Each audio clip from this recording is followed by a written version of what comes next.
राज्यभरात आजपासून 12वी बोर्ड परीक्षेला उत्साहात सुरुवात झाली आहे। परीक्षेच्या पहिल्याच दिवशी इंग्रजी विषयाचा पेपर पार पडत असून हजारो विद्यार्थी उत्साही वातावरणात या परीक्षेला सामोरे जात आहेत। सकाळपासूनच परीक्षा केंद्रांवर विद्यार्थ्यांची गर्दी पाहायला मिळाली। अनेक ठिकाणी पालकही आपल्या पाल्यासोबत परीक्षा केंद्राबाहेर उपस्थित होते।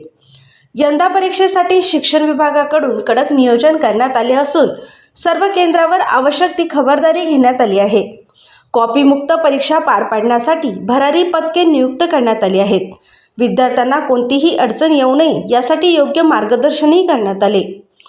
आजपासून सुरू झालेली ही 12वी बोर्ड परीक्षा फक्त प्रश्नपत्रिकांची चाचणी नाही, तर तुमच्या मेहनतीची, संयमाची आणि आत्मविश्वासाची कसोटी आहे।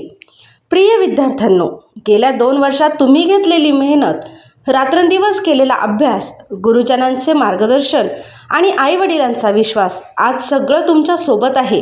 घाबरू नका, कारण प्रश्नपत्रिका नवीन असली तरी तुमची तयारी पक्की आहे। शांत रहा, आत्मविश्वास ठेवा आणि प्रश्न नीट वाचा। उत्तर नक्कीच आठवेल। यश म्हणजे केवळ मार्क्स नाही, तर प्रयत्नांची प्रामाणिकता आहे। आजचा प्रत्येक पेपर तुम्हाला तुमच्या स्वप्नांच्या एक पाऊल जवळ नेणारा आहे। स्वतःवर विश्वास ठेवा, तुम्ही नक्कीच यशस्वी व्हाल। सर्व परीक्षार्थींना माय न्यूजकडून शुभेच्छा। प्रतिनिधी कैलास विखे पाटील, माय न्यूज लोणी।